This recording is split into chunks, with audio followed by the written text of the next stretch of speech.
Assalamualaikum warahmatullahi wabarakatuh. Kembali lagi di channel Berita Mistis. Untuk kisah kali ini masih melanjutkan dari kisah yang sebelumnya. Sebuah kisah yang diambil dari Wattpad dari tulisannya Isepia. Kisah yang berjudul Memedon Manten. Dan sebelum kita lanjut ke ceritanya, tekan dulu tombol like video ini dan jangan lupa tekan juga tombol subscribe channel ini. Dan nyalakan juga lonceng notifikasinya agar tidak ketinggalan cerita-cerita lainnya dari channel ini. Dan buat teman-teman yang pengen membaca langsung ceritanya, nanti silahkan saja kunjungi linknya yang nanti akan saya sertakan di kolom deskripsi. Dan seperti apa untuk lanjutan dari kisah ini, langsung saja kita masuk ke ceritanya.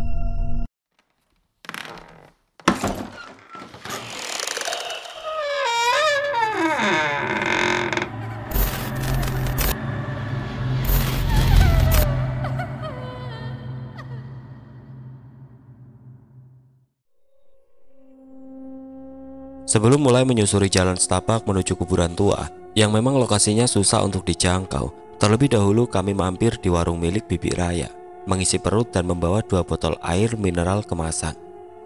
Jantung deg-degduk tidak karuan ketika waktu yang kami nantikan telah tiba. Hantu pengantin Jawa Mbak Murti masih bergentayangan saat malam hari. Lengkap dengan ciri-ciri kedatangannya, suara gamelan Jawa akan mengiringi langkahnya mendatangi setiap rumah. Egi mulai berjalan di depan guna membuka jalan sekaligus sebagai penunjuk arah. Awalnya Egi enggan untuk ikut bersama kami, tetapi ancaman Raya membuatnya tidak berkutik. Dari kejauhan itu aku tahu jika mereka berdua memiliki hubungan yang sengaja tidak diumbar. Jalan yang kami lalui hanya muat untuk seorang pejalan kaki dengan rerumputan yang tumbuh subur di kanan kiri jalan. Hawa dingin dengan suasana sunyi senyap yang terasa mencekam membuat nyali menciut siapapun. Kami berempat terus berjalan tanpa berbicara sepatah kata pun. Hanya suara nafas yang mulai berat di setiap tarikan nafas saat jalanan mulai menanjak. Sepanjang mata memandang hanya kegelapan yang terlihat oleh mata. Dada mulai berdebar kencang saat kami berhenti di sebuah kuburan tua. Kuburan itu terasa tidak asing bagiku, meski banyak rumput liar yang menutupi setiap kuburan dengan batu nisan tidak berbentuk, membuat diriku kembali merasa dejavu saat itu. Angin berhembus pelan menerpa dedaunan, terutama di area tengah kuburan tua dengan beberapa pohon kamboja yang tumbuh di atasnya.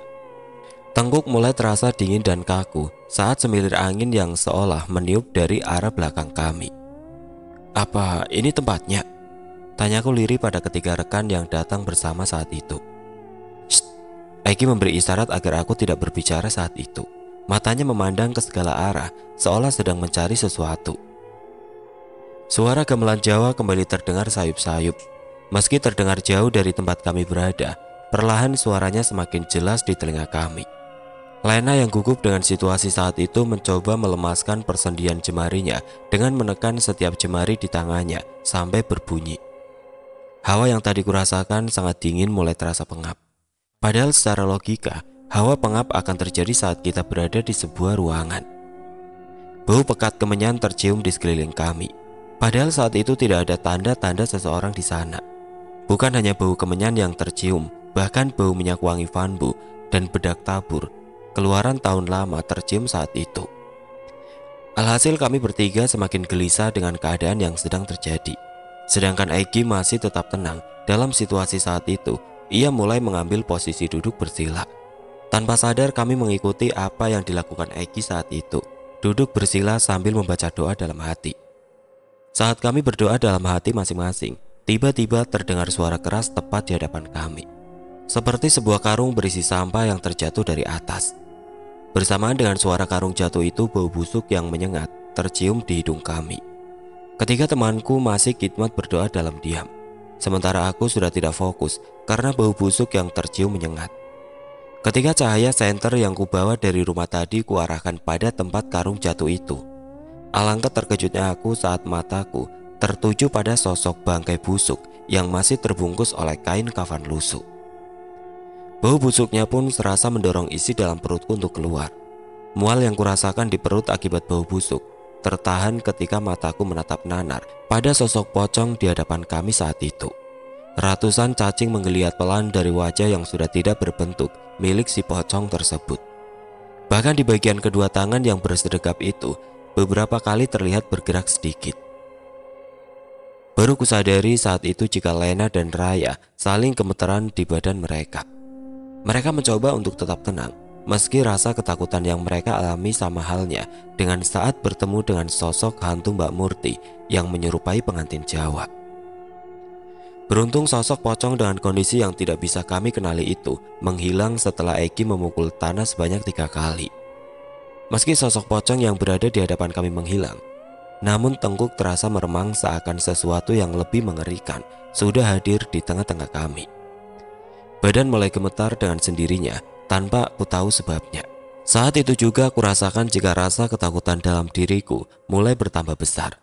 Suara gamelan Jawa semakin jelas terdengar ketika sebuah kilatan cahaya membuat mataku tidak berkedip dengan apa yang kulihat sekilas. Sebuah bayangan seseorang sedang berdiri di belakang tubuhku, lengkap dengan bayangan rambut yang disanggul pada bagian belakang kepalanya. Dek. Suara tawa lirih terdengar pelan di telinga, kontan membuat badanku terkejut, kemudian berjingkat ke depan, dan bodohnya diriku saat itu menoleh ke arah belakang. Jelas sekali kulihat sosok Mbak Murti tengah berdiri di belakang kami dengan memandang tajam ke arah kami. Senyuman menyeringai mulai terlihat di bibirnya. Perlahan muncul bulir merah dari kedua matanya yang merembes ke bawah membasahi kedua pipi pucatnya. "Jangan digubris, cepat cari saja tali pocong milik Murti," seru Egi menyuruh kami untuk fokus pada tujuan awal datang ke tempat itu. Kami bertiga mulai mencari tali bagian tengah pocong milik Mbak Murti. Setiap jengkal tanah yang kami lewati tidak luput oleh jemahan kedua tangan. Meski dalam hati ingin fokus pada pencarian kami, namun sosok hantu pengantin yang menyerupai Mbak Murti masih berdiri di tempat yang sama seperti yang kulihat tadi. Sorot mata dingin berwarna pudar yang terus-menerus mengawasi kami, seolah-olah memberikan rasa ketakutan berlebihan saat itu. Belum lama kami mencari seutas tali kafan, telingaku mendengar suara. Sebelum kami bertiga saling berpandangan heran dengan apa yang terjadi pada Egi. Rasa panik bercampur khawatir dengan keadaan Egi yang memuntahkan darah dari mulutnya. Terpaksa menghentikan pencarian untuk sejenak. Kembali suara dahak keras diiringi darah kental yang terus-menerus keluar dari mulut Egi. Raya menjerit keras saat menyadari sesuatu telah menyerang Egi tanpa kami sadari. Di saat bersamaan, aku yang tercengang melihat Egi terus-menerus mengeluarkan darah, melihat suatu keanehan. Sosok hantu pengantin Mbak Murti tersenyum menyeringai sebentar, kemudian menghilang. Tiba-tiba badan Raya terpelanting keras ke arahku, seperti sesuatu yang tidak kasat mata melemparkan badan Raya. Tubuhku tidak cukup kuat untuk menahan badan Raya yang terlempar ke arahku. Setelah itu aku dan Raya jatuh tersungkur beberapa langkah ke belakang. Kembali suatu keanehan terjadi. Setelah tubuh kami berdua menyentuh tanah, tanah tersebut langsung longsor membuat sebuah liang yang mirip dengan liang kuburan. Bahkan ukuran dan diameternya pun sama persis. Senter yang tadi aku pegang ikut jatuh ke dalam lubang bersama kami. Teriakan keras dari mulut kami berdua bergema keluar lubang saat senter menyentuh tanah dengan cahaya khas warna kuningnya mengarah langsung pada seonggok mayat pemilik liang lahat itu. Badan kami saling gemeteran tidak karuan, tubuh terasa lemas. Seketika itu juga kami berdua saling berpelukan sambil memejamkan mata, tidak ingin melihat lebih lama lagi bangkai pocong yang sudah membusuk, menampakkan tulang-tulang dengan sebagian dagingnya sudah terkelupas. Sedangkan di atas, Egi masih merasakan kesakitan pada tubuh bagian dadanya. Meski darah sudah berangsur berhenti, rasa panas di dalamnya tidak kunjung hilang. Dan Lena mulai terlihat aneh, karena bertepatan dengan keluarnya darah dari mulut Egi, Lena hanya menundukkan kepala dan terus berdiam diri. Suara cekikikan mulai keluar dari bibir Lena yang tadi terkatup rapat. Dinding liang lahat yang kesemuanya dari tanah tiba-tiba bergetar pelan. Saat itu aku menjerit keras meminta pertolongan kepada Sang Maha Kuasa. Kupasrahkan segala urusan dunia yang tidak mungkin bisa terselesaikan oleh kami. Rasa ketakutan semakin menjadi saat beberapa tanah mulai berangsur turun memenuhi lubang kubur tempat aku dan Raya terperangkap dalam satu lubang. Harusnya kami berdua meninggal dengan cara terkubur hidup-hidup bersama pemilik liang lahat ini, ya Allah. Segala macam doa sudah kubaca, bahkan wajah sudah basah oleh air mata yang tiada habisnya terus keluar. Keringat dingin terasa menetes pelan. Raya semakin memelukku dengan erat. Rasa ketakutan lebih besar daripada yang kurasakan saat itu. Anak kecil sepertimu datang kemari hanya mencari malapetaka, seru suara sosok makhluk yang mendiami badan Lena saat itu. Tatapan mata bengis memandang ke arahku serasa merontokkan keberanian dalam diriku. Apa yang sudah ditanam oleh manusia, sejatinya apa yang ia tanam itulah yang akan dipanennya kelak. Suaranya terdengar menggema di tengah malam sepi dan sunyi itu. Sebelum sosok yang mendiami badan Lena melangkahkan kakinya hendak berbalik, dari dalam lubang kubur aku berteriak kencang. Tidak! Kupaksakan mulut yang tadinya hanya bisa membisu untuk mengucapkan sepatah kata. Aku tidak tahu apa yang terjadi. Urusan kalian sudah berakhir dengan tebusan nyawa orang-orang yang membuat perjanjian dengan kalian. Badan Lena bergerak kaku. Kepalanya menoleh kembali ke dalam liang kubur. Apa kamu tidak mengerti? Kamu pikir bangsa makhluk halus sama persis dengan manusia. Meskipun sudah mendapatkan bayaran dari manusia yang membuat perjanjian itu sudah meninggal, tetapi perjanjian akan selesai setelah berakhirnya waktu yang sudah ditentukan. Bukankah teror akan selesai jika aku sudah menemukan tali kafan yang dijadikan balak itu? Anak Adam, selagi jalanmu salah, banyak nyawa yang menjadi tumbal dari perjanjian ini. Saat itu aku tidak paham dengan apa yang dimaksud sosok yang mendiami tubuh Lena. Baru aku ketahui jika tidak sedikit orang-orang di desa meninggal dunia setelah menderita demam tinggi akibat rasa ketakutan dengan datangnya hantu pengantin Mbak Murti. Tempat yang seharusnya kami datangi bukan di kuburan tua itu, karena ternyata Mas Supardi mendatangi kuburan tua itu hanya untuk melakukan ritual yang sudah ia jalankan bersama Pak Dekus.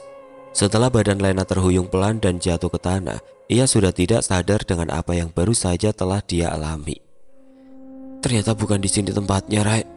Ucapku pelan sambil menerka-nerka di mana Mas Supardi menyembunyikan tali tengah milik Mbak Murti. Terus di mana, Ri? Semua terasa buntu, tidak ada jalan keluarnya.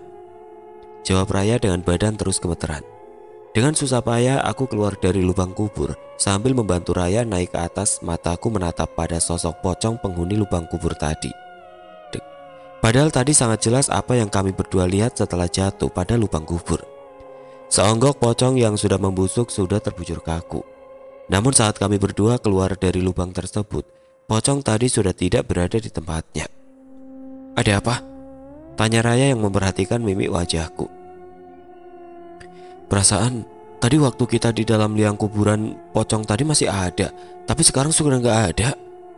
Jawabku sambil mencari-cari keberadaan sosok pocong itu. Takut jika kalau tiba-tiba pocong tersebut sudah berada di atas mendahului kami. Loh, iya? Seru Raya kaget sambil memandang ke sekeliling arah. Padahal saat itu Egi lebih membutuhkan bantuan kami berdua ketimbang mencari keberadaan sosok pocong. Di belakang kami saat itu Egi dan Lena sama-sama sudah tidak sadarkan diri. Terus kemana lagi kita mencari tali mayitnya Murti itu? Tanya Raya di sela-sela menyadarkan Egi dari pingsannya. Entah kenapa tiba-tiba aku berpikir mendatangi kuburan Pak Dekus. Sebenarnya bukan tanpa alasan. Karena saat aku bertanya pada ibu tentang di mana keberadaan ayah saat itu, ibu menjawab jika ayah pergi ke rumah Pak Dekus. Saat itu aku tahu jika yang kudengar saat Pak Dekus pulang ke rumahnya setelah meninggal adalah, sepuranono aku, dosaku gede, lemah orang nerimo jasadku mergo dosa-dosaku gede. Artinya begini, tolong maafkan aku, dosaku terlalu besar sehingga tanah tidak menerima jasadku karena dosa-dosaku terlalu besar. Intinya sosok Pak Dekus yang pulang ke rumahnya hanya menunggu permohonan maafnya diterima oleh ayahku setelah apa yang dia lakukan. Singkat cerita, kami berempat kembali ke perkampungan dengan tertati-tati. Sosok perempuan yang amat aku kenal sudah berdiri di samping pos ronda, seakan tahu akan kehadiran kami melewati jalan yang sepi saat itu. Mau sampai kapan kamu mencoba menyelesaikan semuanya seorang diri? Sapa Vino dengan tatapan mata yang teduh ke arahku. Bukan begitu maksudku. Kata-kataku terpotong saat Raya mulai menggerutu kesal. Hidup bikin kesal, mati bikin sengsara. Aku tahu kata-kata Raya ditunjukkan untuk Mbak Murti. Lena yang sudah bisa berjalan sendirian mulai melangkah lebih dahulu, menyusul Raya dan Egi di depannya. Sedangkan aku berhenti sejenak di depan Vino saat itu. Sekarang mau kemana lagi? Tanya Vino kemudian. Mungkin kuburan Pak Dekus, tapi aku kurang yakin juga sih, jawabku ragu. Ayo, serunya sambil berjongkok setelah membalikan badan. Kamu ngapain? Tanyaku heran dengan tingkah Vino saat itu. Udah naik aja, cerewet banget. Gak bisa dikasihani ya? Vino memaksa aku untuk menuruti kemauannya dengan menggendong diriku. Kamu kok tahu aku akan lewat jalan ini? Tanyaku setelah naik di punggungnya. Asal kamu tahu aja, mata-mataku di desa ini banyak, sautnya dengan nada agak ketus. Kamu khawatir sama aku? Tentu saja. Kalau nggak khawatir, ngapain malam-malam begini aku datang ke sini? Dalam perjalanan menuju kuburan desa, aku menceritakan semua yang aku alami bersama Raya pada Vino. Tentang kepulangan Pak Dekus yang terlihat seperti baru saja keluar dari lubang kuburannya, dan lain-lain. Dari ceritaku, Vino juga yakin jika tali yang selama ini kami cari disembunyikan oleh Mas Supardi di makam Pak Dekus. Orang semakin bertambah dengan datangnya rombongan Mas Maman yang ikut bersama kami. Beberapa orang yang ikut bersama Mas Maman rata-rata dari golongan anak remaja desa, dan beberapa orang tua yang menjadi korban teror hantu Mbak Murti. Baru saja memasuki pemakaman, kami sudah disambut dengan angin kencang.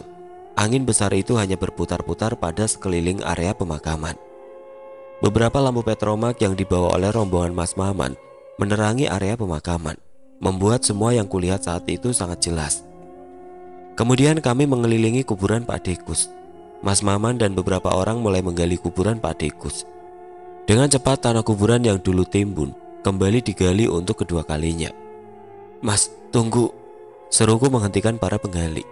Semua mata tertuju padaku meminta penjelasan atas apa yang aku ucapkan saat itu. Batu nisan Pak Ade, Mas. Karena jelas sekali kulihat ada tali kain kafan yang dililitkan pada ujung bawah batu nisan putih bertuliskan nama Pak Dekus. Semua orang terheran sejenak. Pasalnya mereka sama sekali tidak menduga jika tali pocong dililitkan pada bagian ujung bawah batu nisan. Bahkan orang yang tadi mencabut batu nisan Pak Dekus tidak sadar jika ada seutas tali kafannya. Kembali terdengar suara cekikikan keras di antara pepohonan di kegelapan malam. Bukan hanya aku saja yang mendengar, tetapi seluruh orang yang hadir di sana mendengar dengan jelas suara tawa cekikikan tersebut. Setelah menimbun kembali kuburan Pak Dekus yang sudah terlihat papan kayunya tadi, kami beralih ke kuburan Mbak Murti untuk mengembalikan tali pocongnya tersebut. Benar-benar suatu pemandangan yang memilukan dan menyayat hati. Saat kuburan Mbak Murti dibongkar, jasad Mbak Murti tidak mengenakan kain kafan seperti pada umumnya. Karena saat itu, yang kami lihat adalah jasad Mbak Murti yang sudah tidak dapat dikenali itu mengenakan baju pengantin Jawa, persis seperti yang kami lihat sewaktu ia menjelma menjadi hantu. Sedangkan kain kafan dan dua talinya digunakan sebagai alas agar jasadnya tidak menyentuh tanah di bawahnya. Vino, Mas Maman dan para orang tua yang ada di sana mulai berdiskusi guna mencari jalan keluar. Jujur saja saat lubang kubur Mbak Murti digali, bau busuk sudah menyengat ke hidung. Beberapa orang menutup hidung untuk mengurangi bau menyengat yang kata orang baunya akan menempel pada pakaian kita. Akhirnya dipanggillah Simbo dan Mbak Mila beserta ibunya. Hanya suara bisik-bisik dari beberapa orang yang menjadi saksi atas kejadian saat itu. Karena tidak mungkin bagi kami untuk mensucikan ulang jasad Mbak Murti saat itu, jadi Simbo dan Bude Suli hanya mengenakan kembali kain kafannya saja dan menanggalkan baju pengantin yang melekat di jasad Mbak Murti. Setelah itu Vino menyuruhku dan para wanita lainnya untuk pulang terlebih dahulu. Perkiraanku mungkin orang-orang hanya menyolatkan kembali tanpa mensucikan ulang jasad Mbak Murti.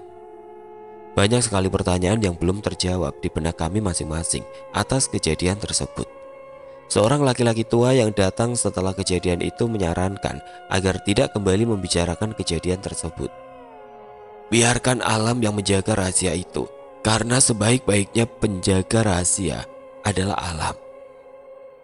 Setelah diambilnya tali kafan bagian tengah milik Mbak Murti, awalnya kupikir teror benar-benar sudah selesai. Namun yang terjadi justru berbalik kepada diriku. Tidak terlalu jelas yang kuingat karena semua terasa sama saat terjadi. Sebuah lorong kecil dan gelap yang kuingat karena hanya itu yang tersisa dalam ingatanku. Sesosok makhluk tua berambut putih panjang berbadan kurus renta keluar dari dalam lorong yang kulihat saat itu. Makhluk tersebut keluar dari dalam lorong gelap dengan cara merangkak cepat. Kemudian tangan ringkih menyisakan tulang milik makhluk itu menyeret tubuhku memasuki lorong tempat ia keluar. Tidak ada yang bisa aku perbuat saat itu. Tubuhku terasa kaku tanpa bisa bergerak, seolah-olah badan ini bukan milikku lagi saat itu. Dinding beton hampa udara dengan suhu yang amat dingin menjadi saksi bisu atas apa yang aku alami. Dinding beton di kanan kiri lorong tersebut layaknya sebuah bunker tua berlumut. Setelah melewati lorong gelap dan panjang, tubuhku dilempar ke sebuah ruangan berbentuk persegi. Ruangan kecil dan lembab tersebut hanya diterangi sebuah lilin kecil yang diletakkan di lantai. Ada pemandangan yang tidak biasa terlihat di dalam ruangan tersebut. Seluruh badanku terasa lemas seluruhnya, tidak percaya dengan apa yang saat itu kulihat. Seorang gadis berambut panjang dengan bagian leher terpasung kayu. Kedua tangannya diikat rantai besar.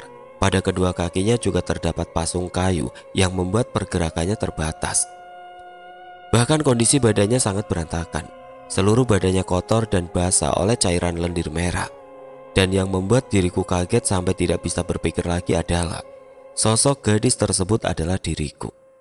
Jantung dan pernafasan dalam diriku sudah tidak terasa lagi saat aku mengetahui jika sosok gadis yang kulihat itu adalah diriku. Sedangkan di tempat lain, menurut cerita dari Raya saat menceritakan kejadian yang kualami saat itu adalah semua orang terkejut karena tiba-tiba tatapan mataku kosong, tidak terlihat aura kehidupan yang terpancar di wajah. Semua orang yang berada di sekitar menjadi panik seketika, terutama ibu. Dari ruang berdinding beton hampa udara tempatku berada saat itu, sayup-sayup terdengar suara gamelan Jawa.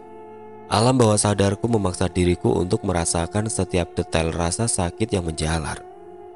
Hari dan bulan penanggalan Jawa saat itu bertepatan dengan bulan Mulut, yang artinya bulan larangan untuk melangsungkan pernikahan. Namun Vino yang saat itu mendapat firasat buruk kepadaku, ngotot untuk melangsungkan pernikahan saat itu juga. Akhirnya setelah kedua keluarga bertemu dan membahas lebih dalam lagi tentang pernikahan, terlebih lagi menyangkut nyawaku, Vino tetap bersikukuh dengan niatnya. Meski keluarganya melarang keras dan menyarankan untuk membatalkan pernikahan. "Nah, bulan ini sengsara, apa kira-kira kamu kuat?" tanya Pak De Awing meyakinkan Vino untuk memikirkan ulang niatannya. "Nanti kalau sudah waktunya kami berdua akan bangun nikah lagi, Pak De," jawab Vino kuku pada pendiriannya sambil menyebutkan alasannya. Sesuatu yang tidak aku ketahui adalah orang Jawa bisa melakukan bangun nikah kembali jika rumah tangga mereka dirasa berat sebelah. Meski tidak menjadi suatu keharusan, bangun nikah merupakan cara yang relatif ampuh untuk kembali membina rumah tangga. Pak Ade dan Simbok memasrahkan semuanya pada keputusan ibu. Karena saat itu aku sudah seperti orang linglung. Kata Raya, aku lebih banyak berdiam diri di dalam kamar tanpa banyak berbicara. Meski sesekali menjawab pertanyaan orang terdekat, jawaban yang keluar dari mulutku sama sekali tidak nyambung. 2 hari setelahnya di rumah Simbok segera didirikan taruh beserta dekorasi manten khas Jawa lengkap dengan pernak-pernik.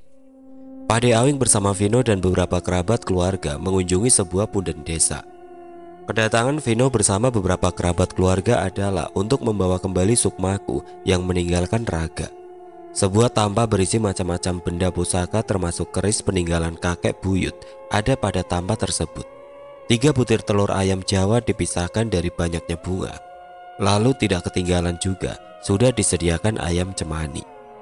Pak De Awing segera memberi perintah pada Mas Maman agar menyiapkan belati beserta cawan kecil sebagai wadah darah ayam yang nantinya hendak disembelih. Raya yang saat itu tidak mau ketinggalan acara tersebut karena menyangkut nyawaku, berkata kepadaku jika ritual tersebut sama sekali tidak menyeleweng dari tatanan. Hanya saja karena caranya tergolong aneh, kebanyakan orang mengatakan jika hal tersebut sudah melenceng jauh. Aku tidak bisa mengatakan yang sebenarnya, karena ini menyangkut sebuah rahasia besar yang sudah dijaga oleh kebanyakan orang. Sebuah perjanjian baru telah disepakati dengan darah hitam yang berasal dari leher ayam cemani yang digorok. Semua orang yang berada di punden saat itu menyaksikan sebuah keanehan dengan menyusutnya darah ayam di cawan yang perlahan mulai habis. Sebuah tanda jika perjanjian sudah diterima oleh pihak lain yang tidak kasat oleh mata. Makhluk tua dengan tinggi badan sampai atap bangunan yang tidak bisa kutembus dengan penglihatan menatap menanar ke arahku. Tetesan cairan amis yang kuyakini adalah darah terus merembes dari kedua ujung mulutnya. Sorot mata yang membuat nyaliku semakin menciut. Entah apa yang akan terjadi padaku. Dari ujung lorong kulihat cahaya merah berpijar terang. Sesaat kemudian seluruh ruangan mulai basah oleh genangan darah yang mulai meninggi hingga ujung leher.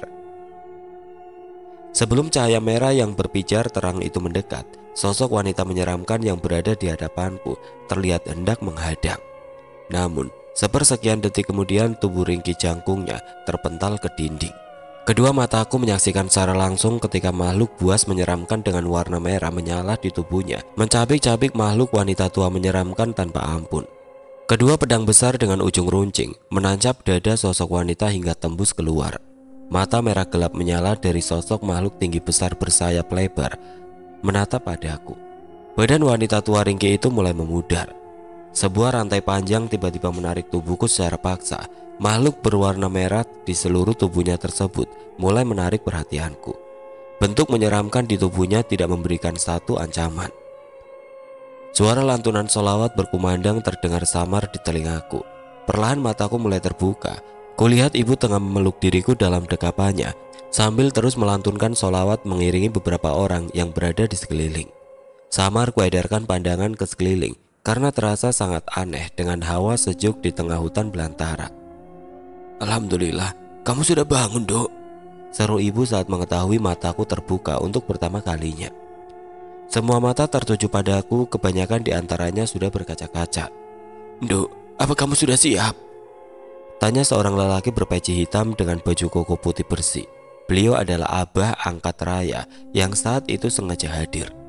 Baru kusadari saat itu juga jika aku sudah mengenakan gaun pengantin wanita berwarna hitam, persis seperti yang dikenakan Mbak Murti. "Kamu mau nikah sekarang?" bisik Raya tidak peduli dengan tatapan aneh orang-orang yang hadir di punden desa saat itu. Kaget bukan kepalang yang kurasakan. Bagaimana mungkin aku yang baru saja siuman dengan badan masih lemas, tidak berdaya, melangsungkan pernikahan, pikirku. "Siap, Dok," tanya Abah mengulangi pertanyaannya. Di sebelahku Vino hanya mengenakan baju kemeja dengan peci hitam mirip yang dipakai Abah. Dia nampak tenang, hanya nafasnya yang memburu menanti jawaban dari mulutku. "Iya, siap," jawabku sambil mengangguk pelan. Singkat cerita, pernikahanku dengan Vino dilangsungkan dengan ijab kabul di punden desa. Suatu hal yang jarang ditemui di masa sekarang ini. "Biar aku saja, Bu, yang gendong Riri pulang." Vino menawarkan diri untuk menggendongku pulang, karena saat itu badanku benar-benar lemas tidak bertenaga. "Kenapa bisa seperti ini?"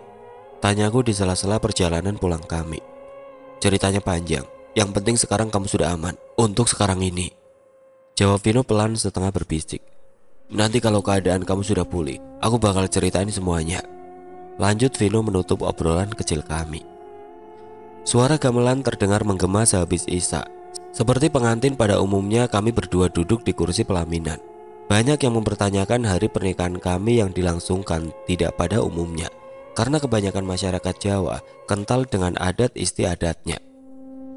Di sela-sela suara sinden yang melantunkan tembang Jawa diiringi irama gamelan, sosok gadis misterius datang tanpa kusadari. Cerita ini aku dapatkan dari Pak De Awing. Salah satu orang suruhan pemilik tanah perkebunan kopi datang. Ia hanyalah seorang gadis belia berambut sebahu. Kehadiran dirinya mampu membuat semua pengunjung menghentikan aktivitas mereka secara serempak. Gadis itu berkata pelan dengan mimik wajah dingin. "Lanjutkan saja, keperluanku hanya menemui Pak Awing dan Mbok Narti, tidak untuk membubarkan acara pernikahan ini." Suara gamelan dilanjutkan. Begitu juga dengan gadis tersebut yang melanjutkan langkah kakinya menuju ke arah belakang rumah. Percakapan antara Pak De Awing dan Simbo dengan gadis turunan pemilik tanah perkebunan kopi itu lumayan lama. Aku berpikir jika tidak mungkin masalah besar dan rumit yang muncul karena keluarga kami membawa keresahan bagi warga desa. "Bukankah sudah ditegaskan dari dulu? Apa kalian sengaja menyembunyikan semua yang terjadi agar bisa menyelamatkan kedua belah pihak?" tanya gadis tersebut dengan menatap Pak De Awing dan Simbo secara bergantian. "Ngapunten, Mbak," hanya itu yang keluar dari mulut Simbo sambil terus menunduk. Sedangkan Pak De Awing diam membisu, tidak berani menjawab. "Semua ada resikonya. Waktu kalian hanya setengah tahun dari sekarang. Sebelum itu terjadi, carilah pengganti yang tepat untuk menggantikan posisi bapak, ucap gadis tersebut yang ditunjukkan pada Pak De Awing. Maksud dari perkataan gadis suruhan keluarga Ramlan itu adalah sisa umur Simbo dan Pak De Awing hanya tersisa 6 bulan saja. Dan benar, setelah 6 bulan pernikahanku, Simbo dan Pak De Awing meninggal dunia hanya selisih 1 hari. Antara percaya dan tidak, meski semuanya benar-benar terjadi, Pak De Awing dan Simbo menggadaikan sisa umur mereka pada pemilik tanah perkebunan kopi untuk meminta bantuan. Sedangkan sosok makhluk terkutuk berwarna merah menyala yang datang dan menyeret paksa Sukmaku dari alam lain adalah jelmaan Sang Bathara Karang Ingon, si pemilik tanah perkebunan kopi. Banyak cerita yang belum aku sampaikan, namun cerita ini akan aku lanjutkan saat tiba saatnya nanti. Oke teman-teman, sekian untuk kisah kali ini. Bagaimana menurut kalian tentang kisah ini? Tulis komentar kalian di kolom komentar. Dan buat teman-teman yang baru bergabung, jangan lupa untuk like, komen, share, serta subscribe channel ini. Dan nantikan kisah-kisah horor berikutnya tetap di channel Berita Mistis. Wassalamualaikum warahmatullahi wabarakatuh.